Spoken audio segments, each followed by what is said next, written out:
It's a sign that decades-old enemies can one day change their tune. That's the U.S. national anthem being played on Cuban soil.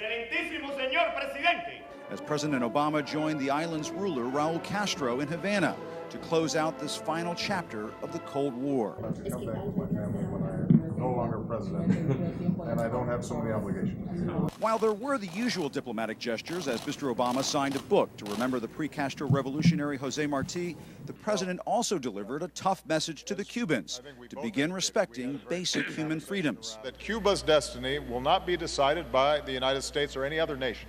But Castro had his own set of grievances. Right at the top, the U.S. embargo strangling the Cuban economy that still stands.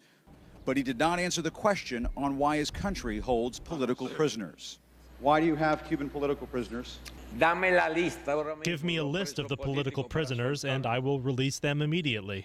The president is going around Congress to weaken the embargo, loosening travel restrictions on Americans who want to see the island and bringing with him big hotel company CEOs who want to turn Cuban mojitos into money. But just hours before President Obama set foot in Cuba, there was a vivid reminder that changes here won't come quickly, as local authorities rounded up a group of protesters known as the Ladies in White. Critics say Mr. Obama is propping up a dictatorship. Unless human rights is at the very top of the agenda, it will have a negative impact and push into the shadows the dissidents, the political prisoners that are still in Cuba today. Cortaron la puerta, rompieron acá. But even in Cuba's dissident community, there is hope. Jose Daniel Ferrer, a former political prisoner, says the president's visit can provide a much-needed push.